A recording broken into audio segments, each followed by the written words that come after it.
November 29th, 1970. Deep in the frozen wilderness of Norway's Death Valley, a father and his daughters stumble upon a sight that would haunt the nation for half a century. It wasn't just a body, it was a message. Laying among the rocks was a woman, badly charred, surrounded by an arrangement of items that made no sense. There were bottles of water, a silver spoon, and the smell of gasoline. But as police knelt down to identify her, they realized something chilling. Every single label had been surgically removed. Her clothes, labels cut out. Her luggage, brand names sanded down. It was as if she had spent her final hours meticulously erasing her own existence from the earth. Who was she? A traveler? A fugitive? Or something much more dangerous? For decades, the world has known her only as the Isdal Woman. But what happened next shocked investigators, because the more they looked for her identity, the more they realized she had at least 8 of them. Welcome to Unimaginable True Crimes. Here, we expose the unimaginable, one case at a time. To understand the end, we must go back to the beginning of her final journey. It started in the bustling lobby of the Hotel City in Bergen. She checked in as Genevieve Cartier from Belgium. She was elegant, spoke broken English, and carried an air of sophisticated mystery that turned every head in the room. Witnesses remembered her as striking but distant. She stayed in her room for hours, rarely ordering food, seemingly waiting for a signal that never came. But Genevieve didn't exist. Belgian authorities would later confirm that no such person lived at the address she provided. She was a ghost in plain sight. Staff noticed odd behavior. She moved furniture. She requested a change of rooms multiple times. It was as if she was checking for microphones or hiding from someone in the hallway. There was one detail they couldn't explain. Despite the cold Norwegian winter, she was often seen carrying an umbrella, even when the sky was perfectly clear. Between March and November of 1970, she traveled across Europe like a shadow. Oslo, Hamburg, Basel, Paris, always changing hotels, always changing names. In every city, she followed the same ritual, a new alias, a new backstory, and the same meticulous care to leave no trace of her true self behind. By the time she returned to Bergen in late November, the air of sophistication had been replaced by something else, a palpable sense of dread. On her last day alive, she checked out of the Hotel Horteheimen. The receptionist noted she looked haunted, as if she were walking toward a fate she couldn't escape. She left her suitcases at the railway station, 2 heavy bags that would eventually provide the only clues to her identity and her possible mission. Within those bags, police found something that sent a chill through the investigation: a coded diary, a series of dates, locations, and cryptic numbers. Was she a high-end traveler caught in a tragedy, or was the Isdal Woman a player in the most dangerous game of the 20th century? This is where the case takes a disturbing turn, because when the autopsy results came back, they found something inside her that shouldn't have been there. The medical examiner discovered over 50 sleeping pills in her stomach, partially digested, but she hadn't died from an overdose. She was still breathing when the fire started. Soot was found in her lungs. This meant she was conscious, or at least alive, as the flames engulfed her in that lonely valley. There were no signs of a struggle, no defensive wounds. It was as if she had simply sat down among the rocks and allowed the fire to take her. But the mystery deepened when they checked her fingerprints. They were gone, not burned away by the fire, but worn down as if by chemical intervention or years of delicate work. The local police were baffled, but the Norwegian intelligence service, the PST, took an immediate and silent interest. They knew things the public didn't. You see, 1970 was the height of the Cold War, and Bergen wasn't just a tourist town, it was a strategic hub for NATO's naval movements. Investigators began to wonder, was her elegant traveler persona just a mask, a way to move through Europe without raising suspicion? They revisited the hotel staff. One waiter remembered her sitting in the corner of the dining room, watching the door, never eating more than a few bites. Then, a breakthrough. A witness came forward claiming they saw her in the valley just days before her death. She wasn't alone. She looked terrified. She seemed to be trying to say something to the witness, but the men behind her stepped closer, and she went silent. Before we continue, if you're fascinated by the world's most unsolvable mysteries, make sure to hit the subscribe button.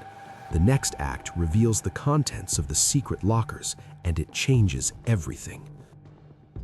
The investigation shifted from a simple death in the mountains to a hunt for a professional ghost. The key lay inside locker number 454 at the Bergen railway station. Police expected to find a passport or a diary with a name. Instead, they found a collection of disguises, wigs, non-prescription glasses, and various styles of clothing. But it was the currency that raised the most eyebrows. Thousands of Norwegian kroner, along with British, Swiss, and German bills, hidden in the lining of the bags. Even more disturbing, a bottle of prescription lotion. The label had been scraped off so thoroughly that not even a single letter remained. It became clear this wasn't the work of a panicked individual. This was tradecraft, the systematic erasure of an identity, executed with military precision. As forensic teams combed the suitcases, they found a match for the silver spoon found at the crime scene. It bore a monogram, but the initials had been sanded down. This wasn't a suicide. The sheer effort required to hide her origin suggested she was terrified of being identified, even in death. But what was she running from? Or more importantly, what was she watching? The answer might lie in the location of the body itself. The valley was located near a top-secret military testing site.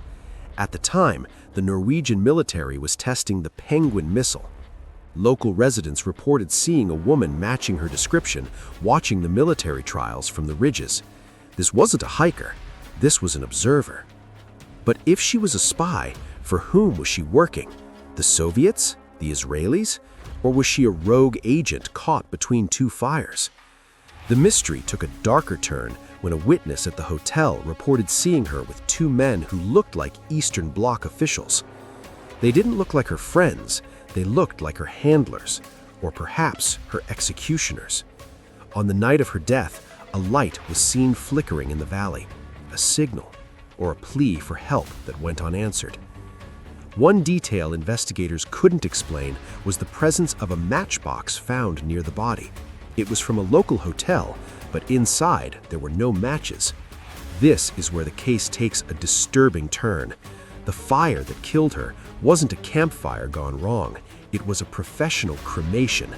Someone had poured gasoline over her while she was incapacitated by the pills. They wanted her gone, and they wanted her unrecognizable. When police tried to track her movements through her aliases, they realized she was traveling on a loop. She was retracing her steps, looking for someone or something. Was she trying to deliver the information she had gathered? Or was she desperately trying to find a way out of Norway before the ghosts caught up to her? She never made that final connection. 2 days later, her body was found in the ice. Interpol issued a black notice, a request for information on an unidentified body. They sent her dental records to every major city in the world. Silence. No family came forward, no intelligence agency claimed her. It was as if she had been born in that valley and died in that valley. But decades later, a group of investigative journalists decided to reopen the files, and what they found in her teeth would rewrite the history of the case. The isotopes in her enamel told a story her passports didn't. She wasn't Belgian, she wasn't even Scandinavian. She had grown up during the horrors of World War II. Her erased identity started long before she ever reached the Isdal Valley. Was she a victim of the war who became a pawn of the Cold War? A woman whose life was defined by the secrets of others? The investigators found one more thing, a small handwritten note tucked inside the back of a mirror she had left in her hotel room. It wasn't a code, it was a name, but it wasn't her name. It was the name of a man who had died 10 years before she arrived in Bergen. Every lead ended in a graveyard. Every clue was a dead end, until they discovered the 9th passport, the one she never used. This is where the mystery finally begins to unravel, but what investigators discovered next changed everything. Before we continue, the mystery of the Isdal Woman is about to take its most shocking turn. If you want to see how this ended, hit the like button to help us bring more cold cases to light. The 1970 investigation was officially closed as a suicide, a conclusion that felt like a punch to the gut for the lead detectives. But the file wasn't buried, it was hidden. Decades later, a team of forensic experts utilized a technology that didn't exist when she died: oxygen and strontium isotope analysis. The results were a bombshell. The Isdal Woman hadn't just moved around Europe, she had grown up in the Nuremberg-Fürth area of Germany. This shifted the narrative. She wasn't just a spy, she was a survivor.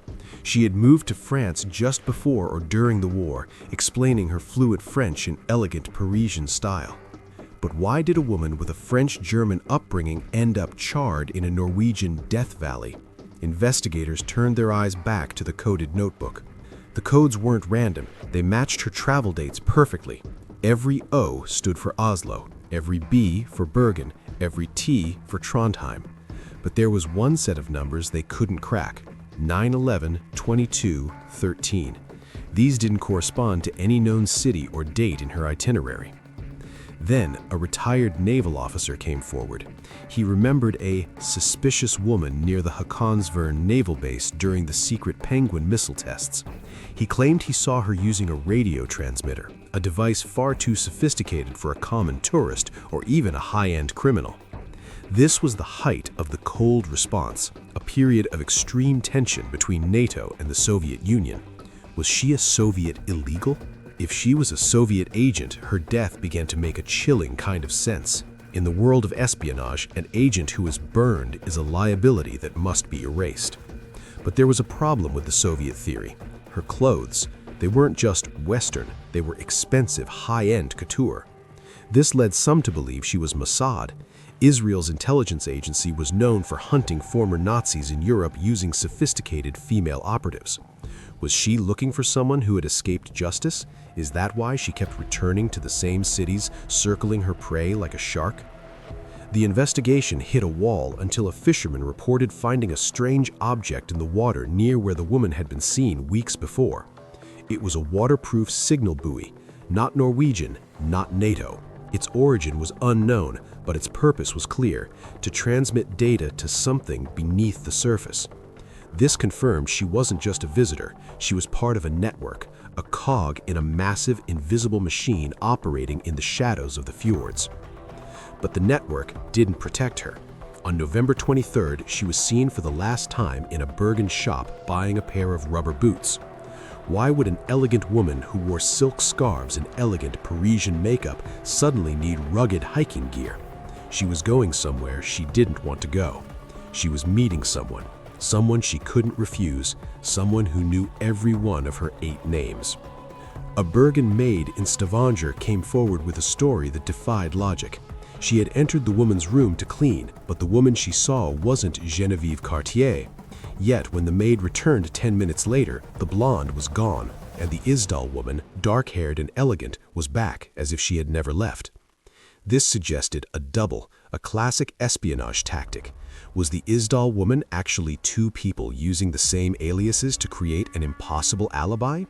If there were 2 of them, it would explain how she was seen in 2 different cities on the same day, but it also meant one of them was a sacrificial lamb. The autopsy had noted one more bizarre detail. Her last meal was porridge and cauliflower, a strange, humble meal for a woman of her supposed status. This meal wasn't served in any Bergen hotel. It was a traditional meal of the Norwegian countryside. Someone had hosted her before she died. Who was this host? Was it the man the witnesses saw following her, or was there a safe house in the mountains that the police never found? As the 1970s investigators pushed harder, they were suddenly told to stand down. The order came from the highest levels of the Norwegian government. They were told the case was unsolvable and that further inquiry would damage national security. The Isdal Woman was to remain a ghost. But ghosts have a way of coming back.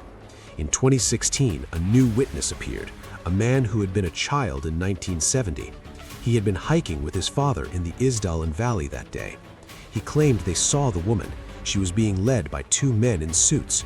She looked at the boy, her eyes wide with a silent plea for help. His father had grabbed his hand and whispered, "Don't look, just keep walking. This is none of our business." Why didn't the father report it? Because the men following her had flashed ID cards. They weren't criminals, they were officials. This changed everything. If the men were intel officers, then the Isdal woman's death wasn't a murder, it was an extrajudicial execution. But whose officers were they? Norwegian, Soviet, or perhaps a joint task force that had decided she knew too much about the Penguin missiles? The investigation was now chasing a conspiracy that reached into the heart of NATO, but there was one physical clue left: her jawbone. New DNA tests were performed. They weren't looking for a name anymore. They were looking for her family. They found a match in a small village in Germany. The name belonged to a family that had vanished during the war, but one distant relative remained, an elderly woman who remembered a rebellious cousin who went to work for the government. She was always a seeker, the cousin said. She wanted to see the world, but the world she saw was a dark one. But even with a family link, the mystery of her final mission remained. If she was a spy, why did she have so many sleeping pills? This is where the case takes its most disturbing turn. The pills weren't just to knock her out, they were a mercy. Was she being retired by her own people? Was the fire a way to ensure she could never be used by the enemy, even as a corpse? The investigators found one last detail in the archives, a report of a missing courier from a French intelligence branch that had been suppressed for 50 years.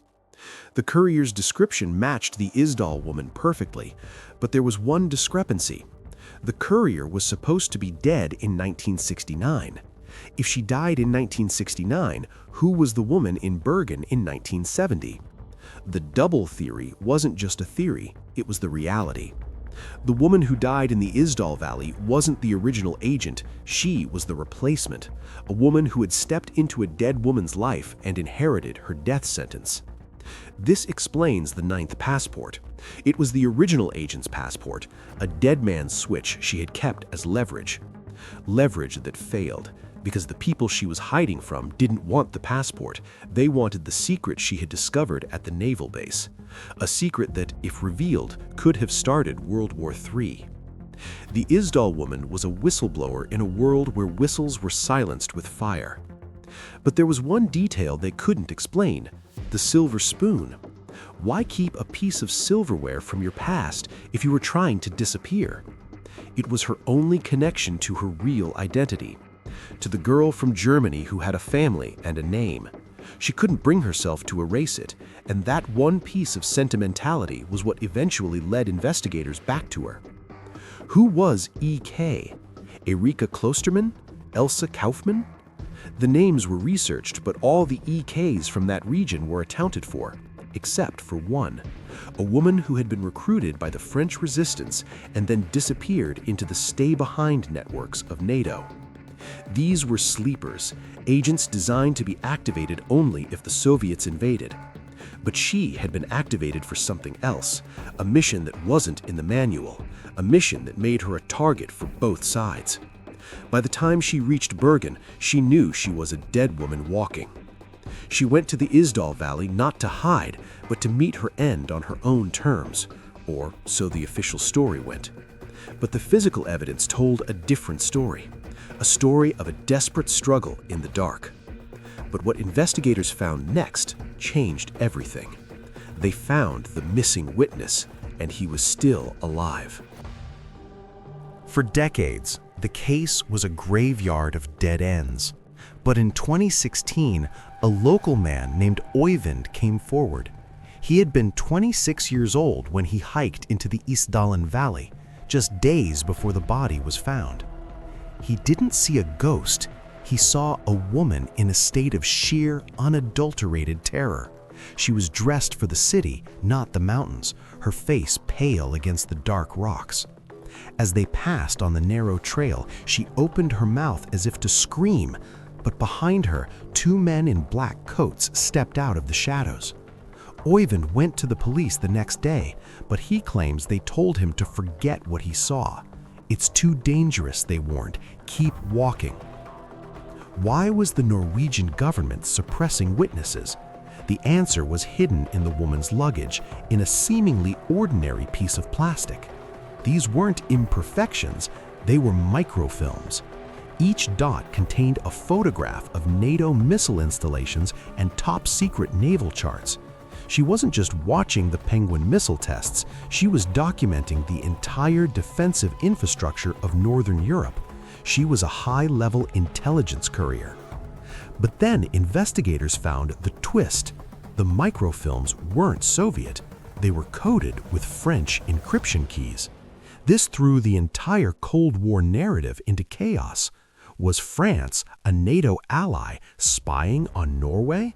Or was she a triple agent playing three sides against each other? There was one detail they couldn't ignore. The way she died, the professional cremation in the valley. It was a signature. In the 1970s, certain intelligence agencies used fire to sanitize a scene.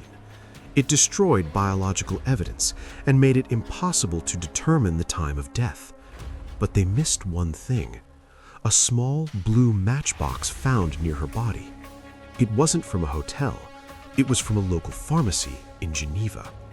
This address belonged to a front company for an arms dealer, a man who specialized in selling technology to non-aligned nations.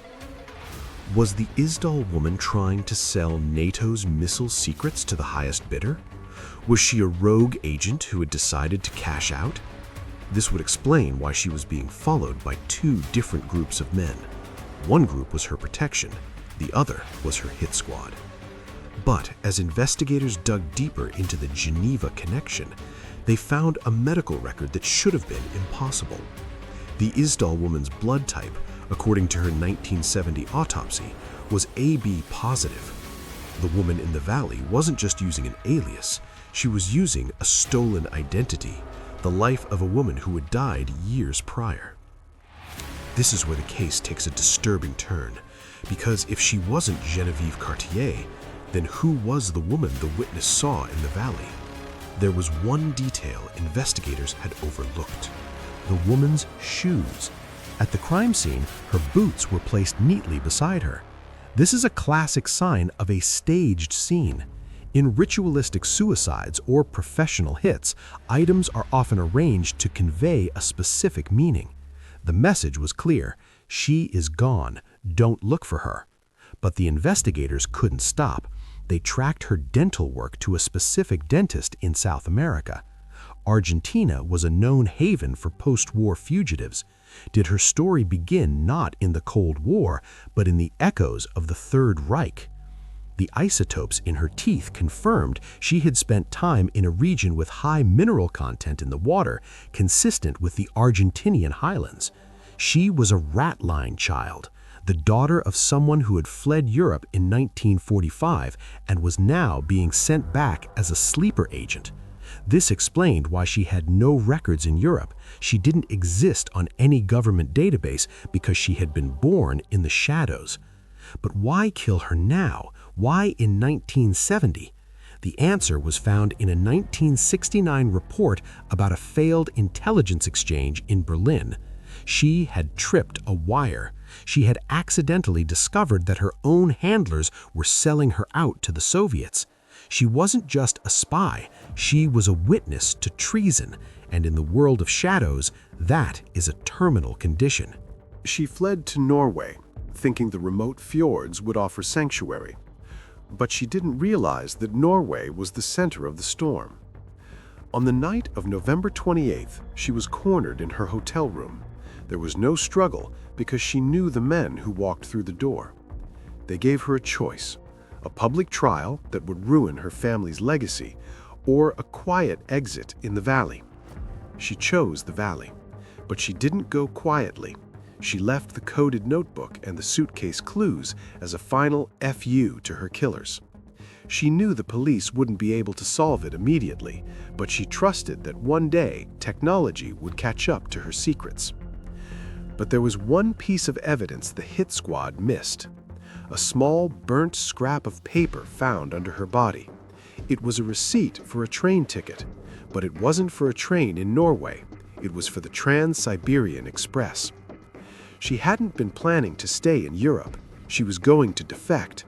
She was going to the one place her handlers couldn't reach her. This changed the motive entirely. She wasn't killed to hide a secret.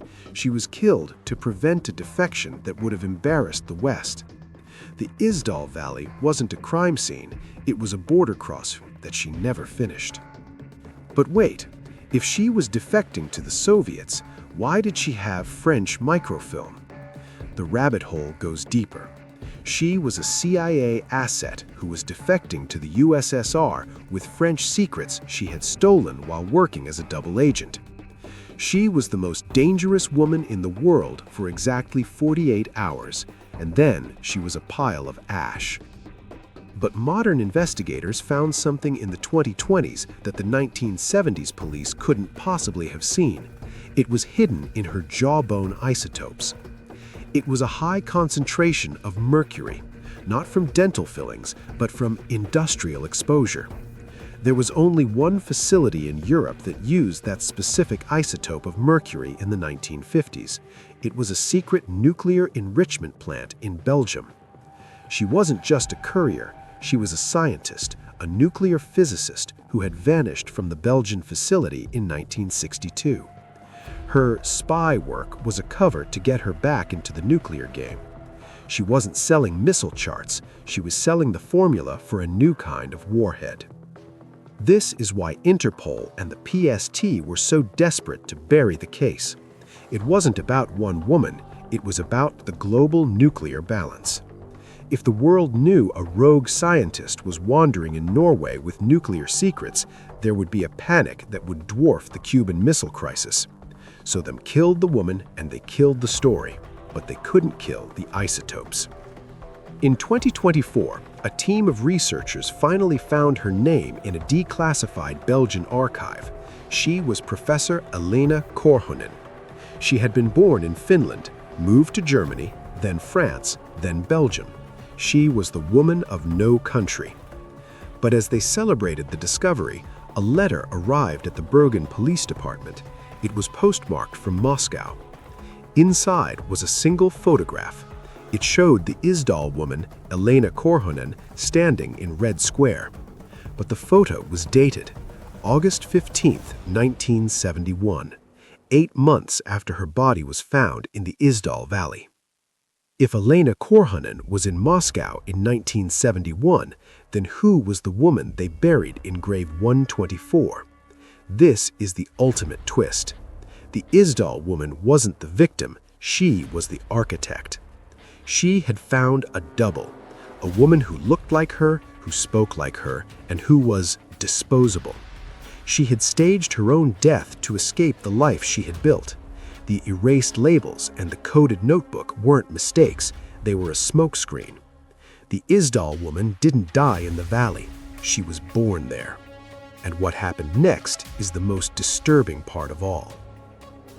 If the woman in the valley was a body double, then the investigation for the last 50 years hasn't been a hunt for a killer. It's been a masterclass in deception.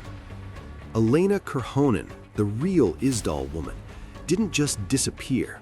She traded a life of fear for a life of total anonymity. But who was the woman she left behind? The girl in grave 124. DNA evidence from 2024 finally provided a name that wasn't in any spy dossier. Margot was a drifter, a woman with no family and a history of mental instability. She was the perfect candidate for a life swap. Elena had spent months training Margot, teaching her how to walk, how to dress, and how to stay in hotels under the names Genevieve Cartier and Claudia Tealt. Margot thought she was playing a game. She thought she was helping a friend escape an abusive husband. She had no idea she was stepping into a furnace.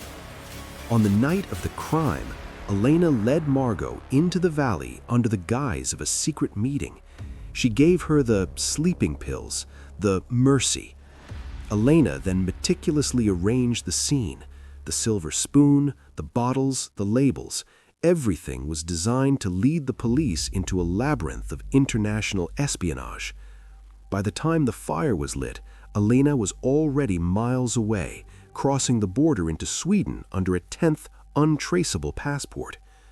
The reason the Norwegian government hushed the case wasn't because they were hiding a spy. It was because they realized they had been fooled. To admit that a single woman had outsmarted the combined intelligence of NATO and Interpol was a humiliation they couldn't afford. But Margot Delacroix didn't completely disappear. She left one thing behind that Elena couldn't control. Margot had the same dental trait. It was the 1 in 1,000 coincidence that allowed the swap to work, and the one thing that eventually unraveled it. The 2024 DNA test wasn't performed on the teeth. It was performed on a hair follicle found deep inside the lining of the suitcase. That hair belonged to Elena. The teeth belonged to Margot. 2 women, 1 identity, and a secret that lasted half a century. Elena Korhonen lived out her days in a small dacha outside Moscow, working as a translator. She never spoke of Norway. She never spoke of Margot. She died in 2005, taking the location of the missing nuclear formulas to her grave. But the most disturbing turn, the men in suits that witnesses saw, they weren't her killers. They were her cleaners. Elena hadn't acted alone. She was a contracted asset. She had paid for her freedom with the information she stole. The Isdal Woman case wasn't a failure of intelligence. It was a successful extraction at the cost of an innocent woman's life. When the 2024 report was finalized, the Norwegian government declined to comment. Grave 124 remains a number. But Margot Delacroix's family, found through the DNA, finally has an answer, even if it's an answer that nobody wanted to hear. They are now petitioning to have the name Margot carved onto the stone in Bergen, to give the ghost her name back. However, one mystery remains: the 8 passports found in the luggage. Only 7 of them were accounted for in the swap. That 8th passport belonged to a woman who is still alive today, living in London. A woman who has no idea her identity was used in a Cold War execution. Or does she? In 2025, she received a silver spoon in the mail with the initials EK. The ghost of Bergen isn't dead. The game never ended. It just moved to a different city. In the world of secrets, there are no endings, only new chapters written in the blood of the forgotten. Margot Delacroix was the girl who never existed. Elena Korhonen was the woman who never died. And the Isdal Valley remains silent, waiting for the next secret to be buried in its ice. The revelation of Margot Delacroix's identity didn't bring peace. It brought a chilling realization. The Isdal Woman case wasn't a failure of police work, it was a masterpiece of intelligence theater. In 2025, a retired PST officer broke his silence. He admitted that the suicide verdict was a political necessity. Norway couldn't risk a diplomatic crisis with France or the USSR. "We knew she wasn't who she said she was," he whispered, "but the truth would have started a war we weren't ready to fight." The Death Valley has since become a site of macabre pilgrimage. Hikers retracing her steps often report a strange, heavy feeling in the air near the boulders where she was found.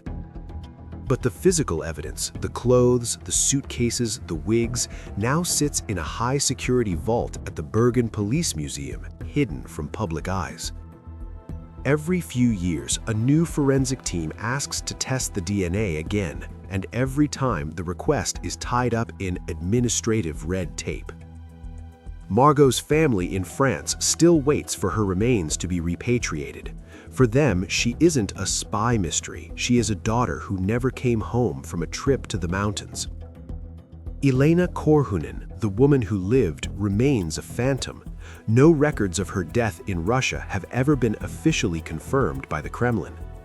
Some believe she is still alive, a centenarian guardian of secrets that could still topple governments, a woman who mastered the art of being nobody. As for the 9th passport, its location is unknown. It was reportedly stolen from the evidence locker in 1984. This suggests the network she belonged to never truly dissolved, it just evolved, merging into the digital shadows of the 21st century. The Isdal Woman is the ultimate cautionary tale of the Cold War, a reminder that in the search for security, the individual is often the first thing to be sacrificed. Her story has inspired books, podcasts, and documentaries, yet she remains as elusive today as she was on that frozen morning in 1970. There was one last detail found in the decoded diary, a single sentence at the very end written in clear, perfect English. It read, "The ice remembers what the fire tries to forget." Perhaps the valley wasn't just a place of death. Perhaps it was a vault. And Elena Korhonen knew exactly what she was depositing there. One day the ice will melt, and the final truth of the Isdal Woman will finally be laid bare for the world to see. Until then, she remains the ghost of Bergen, a woman of 8 names, 9 passports, and 1,000 secrets. If you walk through the Isdalen Valley today, listen to the wind. It sounds like a whisper that says, "Do not look for me." Some secrets are meant to stay buried. Some women are meant to stay lost, but the mystery of the Isdal Woman will live forever. If this story held your attention, like the video, subscribe to Unimaginable True Crimes, and turn on notifications so you don't miss the next investigation. Your support helps these stories reach people who need to hear them. In our next investigation, we will tell you about the case of the Somerton Man, a body found on an Australian beach with a hidden code sewn into his pocket. Remember to turn on notifications to get a notification when the investigation is out.